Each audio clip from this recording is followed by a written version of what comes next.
parle du message de l'Église, les Églises sont par les messages que l'Église doit transmettre, doit passer au peuple. L'Église a trois principaux messages qu'elle doit passer. Le premier message, c'est le message de Jésus-Christ. Parce que nous avons dit que l'Église porte le nom de Jésus. L'Église de Jésus. Nous avons également vu que Jésus est le personnage central de la Bible. Et quand la Bible dit dans le livre de Matthieu chapitre 19, allez et faites toutes les nations des disciples.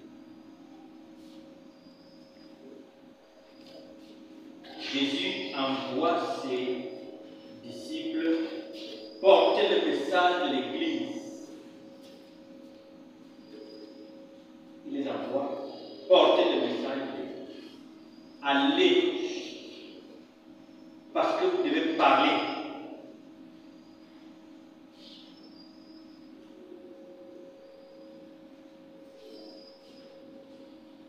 Allez, faites de toutes les nations des disciples,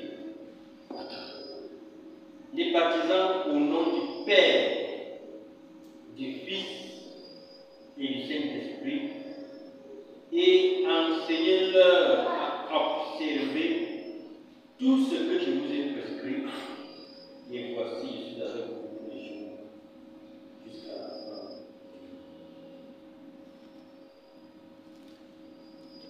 Voilà l'ordre de mission.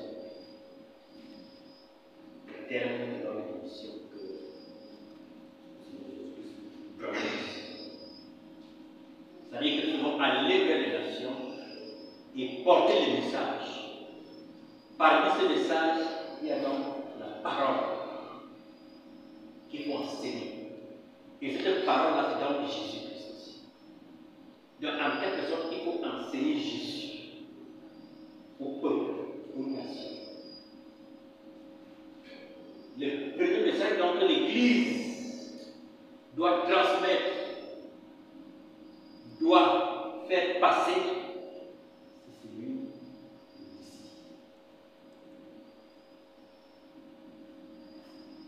Vous avez dit que la Bible, les personnes centrales de la Bible, c'est Jésus. La Bible parle de Jésus avant qu'il ne soit né. C'est-à-dire que tout l'Ancien Testament parle de Jésus. Donc, avant même l'Église, Jésus est déjà péché. Tout ce qui est dit dans l'Ancien Testament tourne autour de Jésus.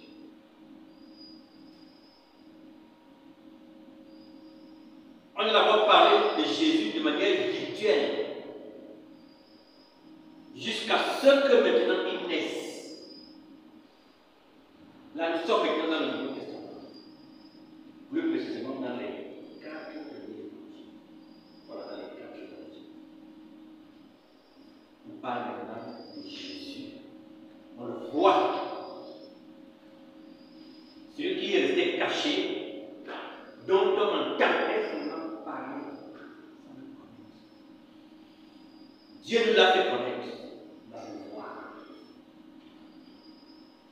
Là encore, le message va encore beaucoup être profond maintenant là, parce que quelque chose, quand vous parlez de manière virtuelle, n'est-ce pas, sans savoir exactement de quoi il est question, maintenant quand il naît et il est physiquement connu, n'est-ce pas, le message change encore et est encore beaucoup plus important. L'assurance est beaucoup. Et maintenant, quand il parle, il dit que non, je m'en vais certes, mais je ne laisse pas ça.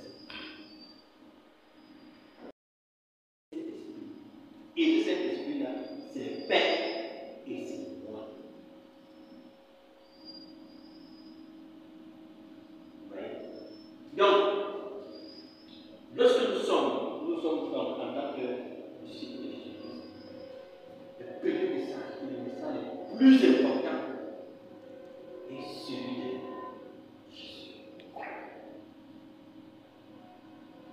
Lorsque nous sommes toujours dans les 4 évangiles, dans Matthieu par exemple, lorsque Matthieu inaugure sa lettre,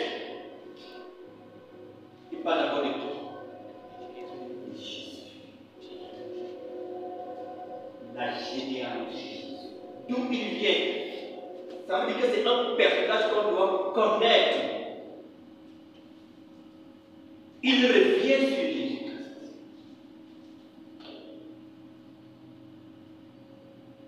De Abraham jusqu'à sa naissance.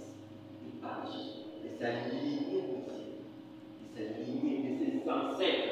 Comment est-ce que on a commencé d'abord à parler de lui jusqu'à ce jour? Donc, le message de Jésus, n'est-ce pas, est très important. De connaître. La Bible a tout fait pour détailler, n'est-ce pas, le sujet de Jésus. Donc, Matthieu commence par parler de Jésus. D'abord, depuis ce fondement, jusqu'à sa naissance.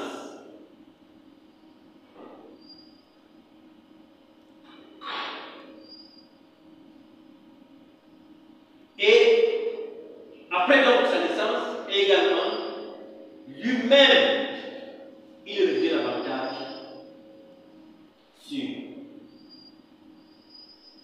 sa personne, non seulement sur sa personne, mais également sur, n'est-ce pas, l'objet de sa vie.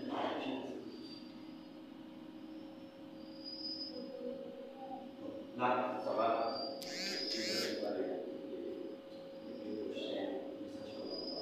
Celui dont on parle ce soir, c'est d'abord Jésus.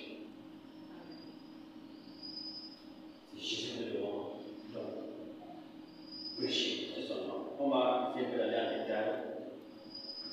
Nous allons nous livrer un livre des apôtres.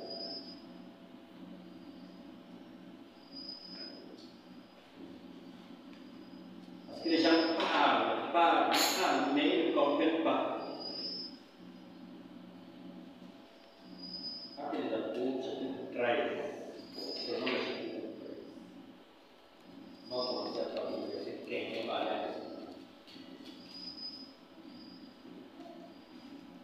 il s'agit de la mission, n'est-ce pas, le Paul de Barnabas. Actes des apôtres, chapitre 13, partir du verset 15. Après la lecture de la loi et des prophètes, les chefs de la synagogue leur envoyaient dire: Hommes frères, si vous avez quelques exhortations à adresser au peuple, parlez. Voilà. On va aller plus.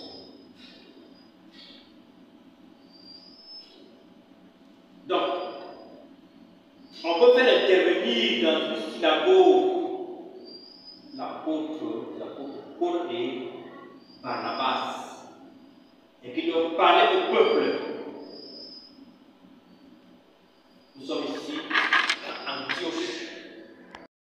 On parle de Jésus de la J'ai oublié que c'est Jésus qui a été envoyé pour les hommes. C'est lui qui a été envoyé pour les hommes. C'est pour cela que la Bible disait que chacun de nous soit baptisé au nom de Jésus. Parce que il fallait dire les mots tels qu'ils ont. Parce que Dieu lui a dit au nom du Père, du Fils et du Saint-Esprit. Parce que là c'est Pâques. Non, là c'est Jésus. La personne là c'est Jésus. Donc, vous qui connaissez Dieu, écoutez ceci. Parce que nous devons savoir qu'au-delà de Dieu, il y a quelque chose de plus important que le et qui est plus important. Laissons Dieu de côté. Mais nous avons, n'est-ce pas, quelqu'un que Dieu nous a donné gracieusement. Oui. 17. Le Dieu de ce peuple d'Israël a choisi nos pères. Il mit ce peuple en honneur pendant son séjour au pays d'Égypte et il en fit sortir par son bras puissant. Quand il s'agit des Israélites, il veut leur parler de Jésus. Mais avant d'arriver, n'est-ce pas, à Jésus lui-même, nous devons faire l'historique pour les situer. Pour les situer. Pourquoi? Parce que le nom de Jésus n'était pas connu. Le nom de Jésus. Il n'est pas de Jésus. Dieu s'est limité à Dieu. Dieu est Abraham. Dieu ne connaissait pas Jésus n'était pas prêché. Vous devez le connaître. L'Église doit faire connaître Jésus au peuple, aux nations. Notre premier message, c'est de faire connaître Jésus. Ce Jésus-là ne tombe pas du ciel. Il a une histoire, il a une origine bien décrite, bien structurée, parce que Dieu a tout planifié. Donc, peut-être qu'il commence d'abord par dire que le Dieu de ce peuple d'Israël a choisi nos pères pour lui en train de renvoyer Abraham. Oui. Verset 18. Il est nourri près de 40 ans dans le désert. Et ayant détruit 7 nations au pays de Canaan, il leur en accorda le territoire en propriété. Après cela, durant 450 ans environ, il leur donna des juges jusqu'au prophète Samuel. Il leur donna des juges jusqu'au prophète Samuel. Il écrit l'histoire étape par étape. On a commencé par les juges, lorsqu'ils sont installés à Canaan. Après les juges, c'était les rois. Oui. Ils demandèrent alors un roi. Et Dieu leur donna pendant 40 ans Saül, fils de Kis, de la tribu de Benjamin. Puis l'ayant rejeté, il leur suscita pour roi David, auquel il a rendu ce témoignage: j'ai trouvé David, fils d'Ésaïe, homme selon mon cœur, qui accomplira toutes mes volontés. C'est de la postérité de David que Dieu, selon sa promesse, a suscité à Israël un sauveur qui est Jésus. C'est de la postérité donc de David qui est une référence à Israël.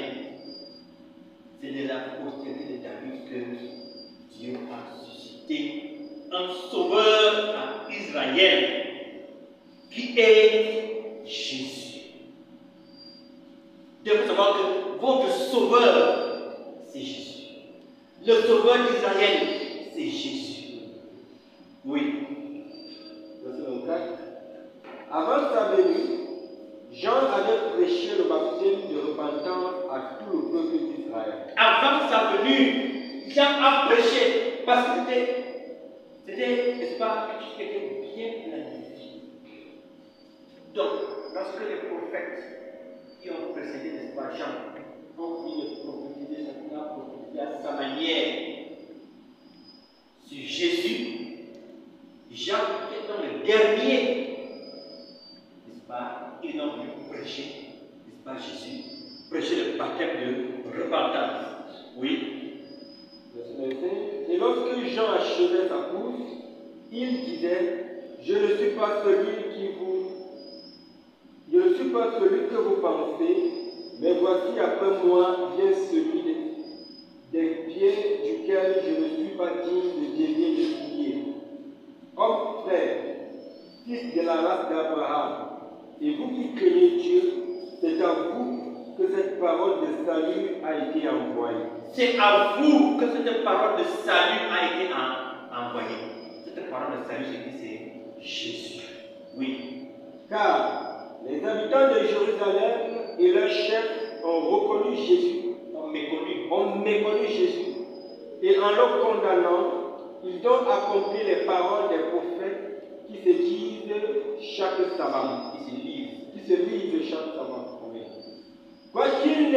voyaient en lui rien qui soit digne de mort, ils ont demandé à Pilate de le faire mourir. Et après qu'ils eurent accompli tout ce qui était des témoins auprès du peuple. Et nous vous annonçons cette bonne nouvelle que la promesse faite à nos pères, Dieu l'a accomplie pour nous, leurs enfants, en ressuscitant Jésus, selon ce qui est écrit dans le psaume 2. Tu es mon fils, je t'ai engendré aujourd'hui.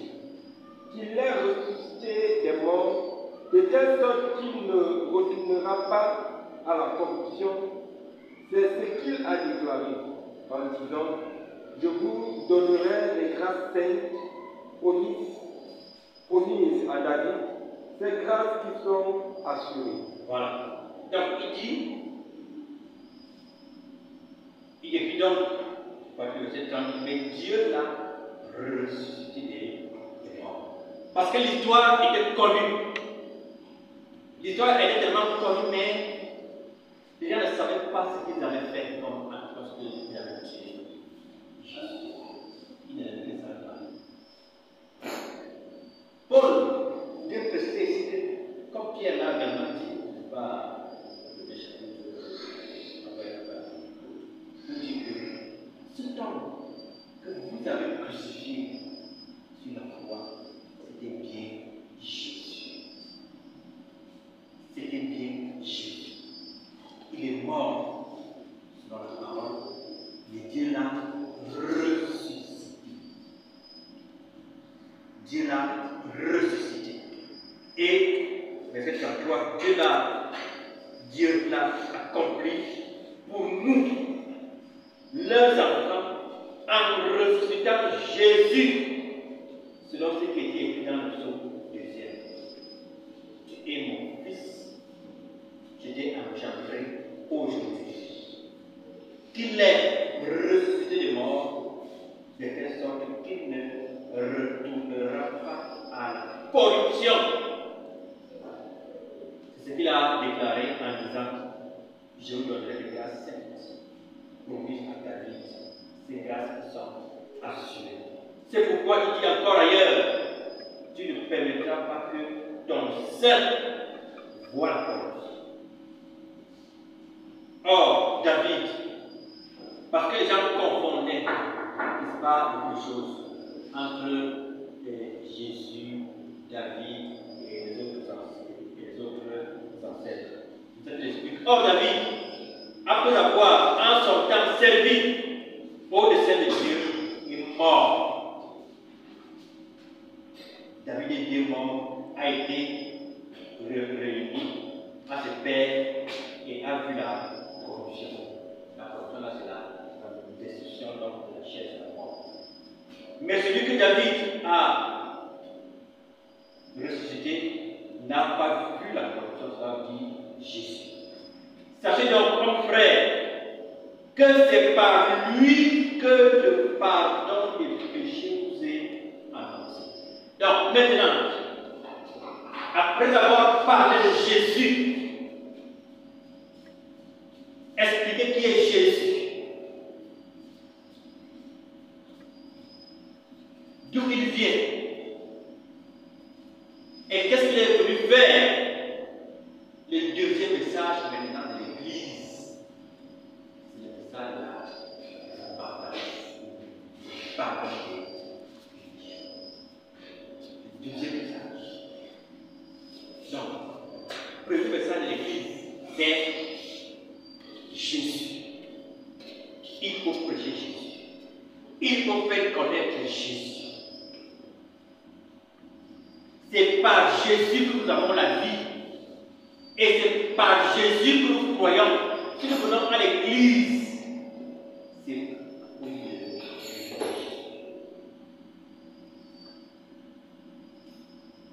C'est Jésus qui, lui, il nous amène donc au Père.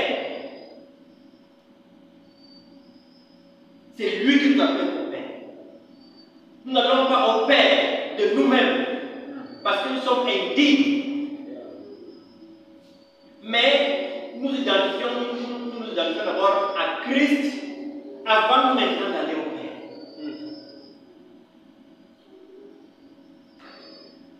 Donc, si nous voulons être enfants de Dieu, nous devons accepter le Seigneur. Si nous n'acceptons pas le Seigneur Jésus, nous ne pouvons pas être enfants de Dieu. Nous ne pouvons pas parler de Dieu. Donc, la personne de Jésus est d'une très grande importance dans la vie spirituelle, ou alors dans l'Église. On ne parle pas de l'Église sans Jésus.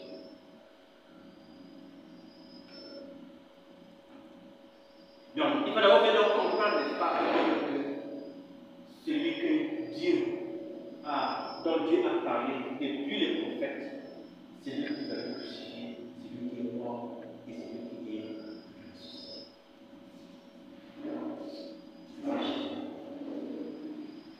Et donc, parce qu'il est mort et qu'il est ressuscité, donc maintenant le pardon des péchés est possible. Le pardon des péchés est possible parce que la résurrection, n'est-ce pas, c'est la victoire sur le péché. Donc le péché ne peut plus être maître de nous-mêmes. Il ne peut plus être maître de nous. Nous l'avons, Jésus l'a vaincu. Et tous les péchés dont nous avons commis, n'est-ce pas, nous sont entièrement punis. Parce que nous portons Jésus. Donc le deuxième message de l'Église, après l'offre de Jésus, c'est le message disant du pardon. Verset 7 dit donc, sachez donc, ô frères, que c'est par lui que le pardon des péchés vous est annoncé. Et que quiconque croit est justifié par lui de toutes les choses dont vous ne pouvez être justifié par la loi de Moïse. Ça veut dire que si vous n'avez pas Jésus, tous les péchés que vous avez commis vont vous emporter, vous ne pouvez pas être sauvés. Et c'est là le deuxième message qui est très important. Parce que nous tous, n'est-ce pas, qui sommes nés d'Adam et Ève, nous sommes coupables.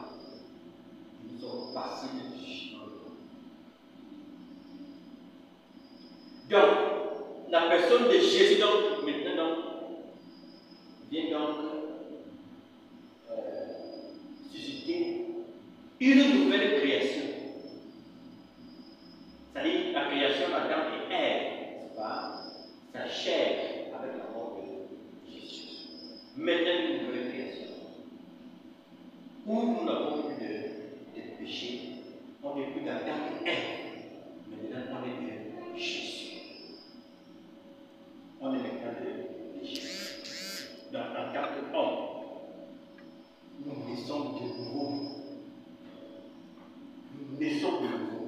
Vous changez de nature. On change de nature. On n'est plus, n'est-ce pas, la nature d'Adam et Ève. Maintenant, la nouvelle nature de Jésus. Tous ceux qui sont en Christ sont devenus une nouvelle création. On est nouvellement créés. Et lorsqu'on est donc nouvellement créé, on n'est plus condamné. Mais on est justifié. On est justifié. C'est-à-dire que c'est la grâce que Dieu nous a faite en suscitant son Fils. Il faut bien comprendre. Verset 9. Et que quiconque croit est justifié par lui de toutes les choses dont vous ne pouvez être justifié, n'est-ce pas, par la loi de Dieu. Ainsi, prenez garde qu'il ne vous arrive ce qui est dit dans les prophètes. Continuez à continuer. Verset 38. Sachez donc, hommes frères, que c'est par lui que le pardon des péchés vous est annoncé. quiconque croit est justifié par lui de toutes les choses dont vous ne pouviez être justifiés par la loi de Moïse. Ainsi, prenez garde qu'il ne vous arrive ce qui est dit dans les prophètes. Voyez, contenteurs, soyez étonnés et disparaissez, car je vais faire en vos jours une œuvre que vous ne croirez pas si on vous la racontait. Lorsqu'ils sortirent, on les pria de parler le sabbat suivant sur les mêmes choses. Et à l'issue de l'assemblée, beaucoup de Juifs et de prosélytes pieux suivirent Paul et Barnabas, qui s'entretinrent avec eux et les exhortèrent à rester attachés à la grâce de Dieu. Le sabbat suivant, puisque toute la ville se rassembla pour entendre la parole de Dieu, les Juifs, voyant la foule, furent remplis de jalousie et ils s'opposèrent à ce que disait Paul en le contredisant et en l'injuriant. Paul et Barnabas leur dirent avec assurance: c'est à vous, premièrement, que la parole de Dieu devait être annoncée. Mais puisque vous la refusez et que vous vous jugez vous-même indigne de la vie éternelle, voici nous nous tournons vers les païens. Car ainsi, nous l'a ordonné le Seigneur: j'étais établi pour être la lumière des nations, pour porter le salut jusqu'aux extrémités de la terre. Les païens se réjouissaient en entendant cela, ils glorifiaient la parole du Seigneur et tout ce qui était destiné à la vie éternelle crurent. La parole du Seigneur se répandait dans tout le pays. Mais les Juifs excitèrent les femmes dévotes de distinction et les principaux de la ville. Ils provoquèrent une persécution contre Paul et Barnabas et ils les chassèrent de leur territoire. Paul et Barnabas secouaient contre eux la poussière de leurs pieds et allèrent à Icône, tandis que les disciples étaient remplis de joie et du Saint-Esprit. Donc, nous venons ici pour continuer. Nous avons dit que l'Église a le message qu'elle doit passer pour nous. Dans le message de la voix de Jésus. Jésus de Nazareth, dans le connaissance de l'histoire, dans l'Ancien Testament jusqu'à ce jour. Nous avons également le message du pardon. Le message du pardon du péché. Le message du pardon du péché, c'est le même message que celui du baptême. Entendons aussi le baptême d'eau. Parce que lorsque on a prêché Christ, c'est succès. Lorsqu'on a prêché Christ, on a prêché Jésus. Ça éveille la conscience des hommes. Ça interpelle la conscience des hommes. Et la question c'est celle que mon frère. Et lorsqu'on a accepté notre pardon. Donc, deuxième message. Soyez baptisés au nom de Jésus. Et vous recevrez le pardon de vos péchés. Vous recevez le pardon de vos péchés. Donc, il faut donc annoncer le baptême. Le baptême d'eau. Deuxième message de prêcher. Baptiser. Prêcher. Baptiser. Parce que les gens vont, oui, lorsque le message de la repentance sera prêché, beaucoup de gens vont comprendre comment. Donc nous étions ignorants comme ça. Après, on va entrer, n'est-ce pas, de voir l'honneur de Jésus. C'est également passé ici. Et Jésus lui-même a été le premier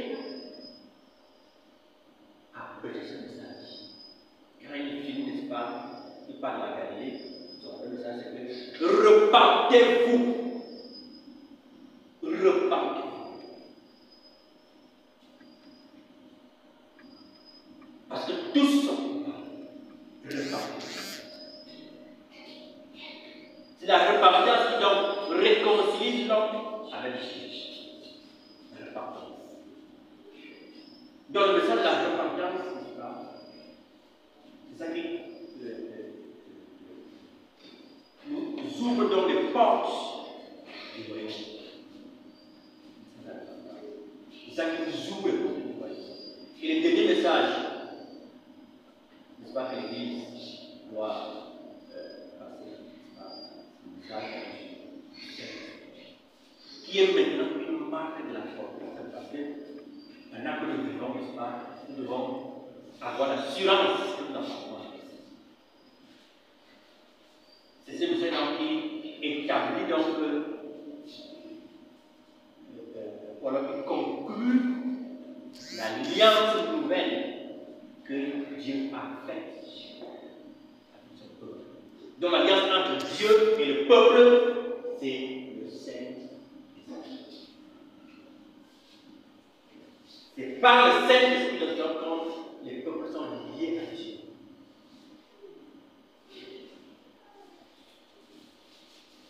Donc nous avons le Seigneur Jésus-Christ, la repentance et le pardon du péché, et le baptême du Saint-Esprit. Pour voir le baptême du Saint-Esprit, voyons dans le livre des Éphésiens.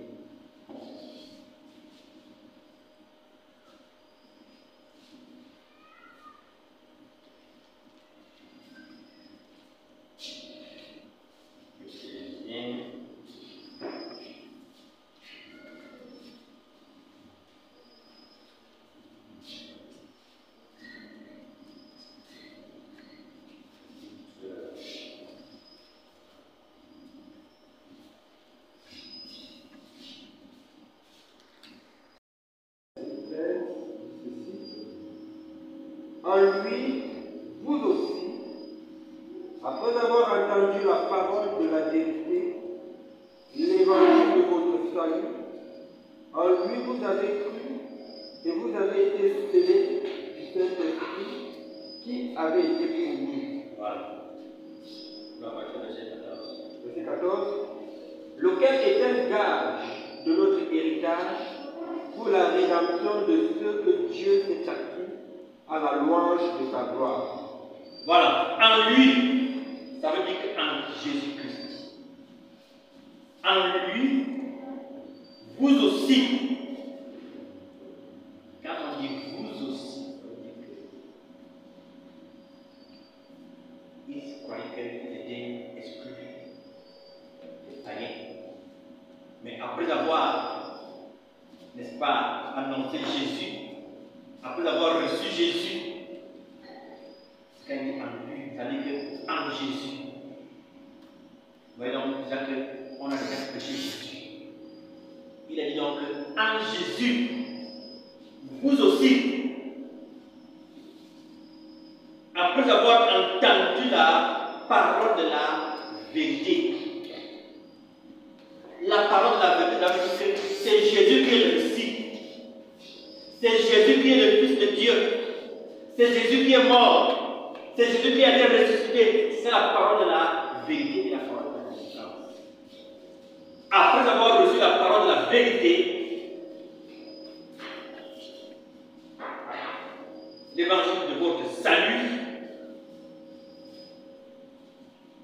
en lui, vous avez cru et vous avez été scellés du Saint-Esprit qui avait été.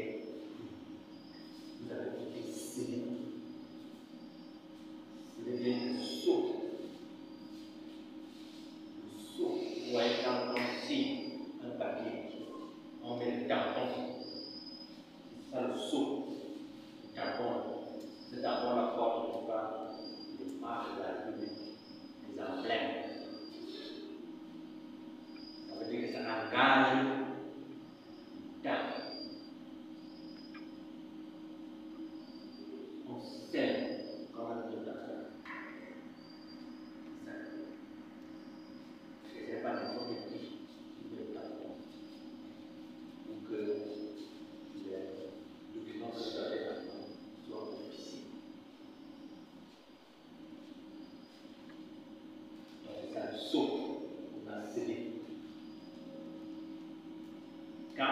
c'est la génération. Parce que aujourd'hui, c'est le cas. Voilà. Donc, quand on a la donc on sauve. C'est la marque de la propriété. C'est la marque de la propriété. Ça veut dire que quand on a parti non seulement c'est la marque de la propriété, mais c'est la conclusion d'une alliance. Alliance nouvelle entre Dieu et les hommes.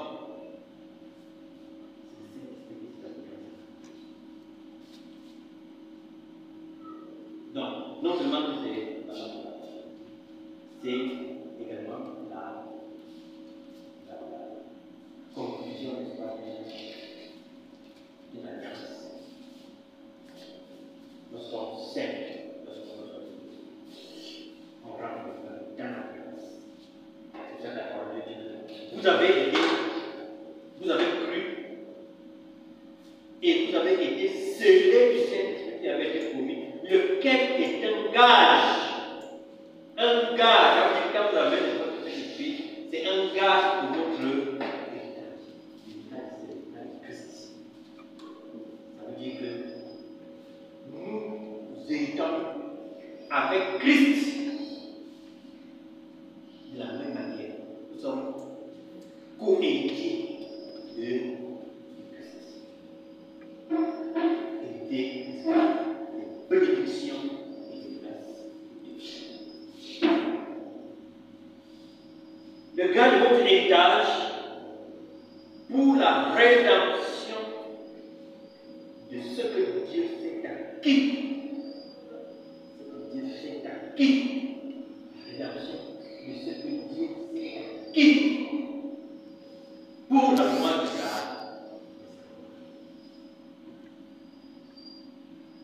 Donc, ça c'est le dernier message.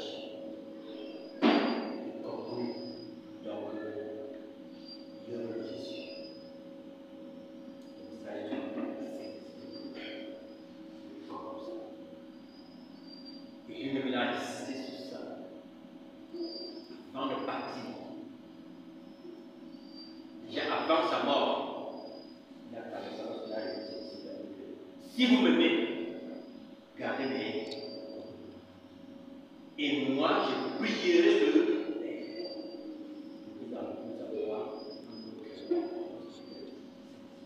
que le monde de peuple. Et quand la mission est terminée, le dernier jour, sur terre, il a dit, ne vous éloignez pas de Dieu. Mais attendez la promesse. Gardez la promesse. De vous, attendez le jour de Dieu. C'est le rapport avec l'existence. Parce que j'avais bien compris. Donc l'Église doit prêcher le Saint-Esprit. L'Église doit prêcher Jésus. Parce que la Bible dit que c'est la puissance pour le salut de quiconque croit. L'Église doit prêcher le pardon, la repentance et le pardon des péchés. C'est la réconciliation entre Dieu et les hommes. Parce que nous étions rejetés. Maintenant que Jésus est ressuscité des morts, les hommes sont réconciliés. Jésus nous a réconciliés avec Dieu. Et maintenant, l'Église doit prêcher le Saint-Esprit, qui est, n'est-ce pas, la conclusion d'une alliance.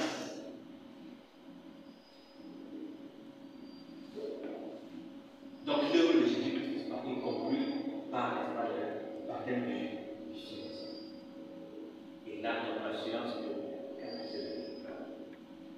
quand les fléaux s'emparent, c'est pas sur toute l'humanité, mais nous serons identifiés par Marc.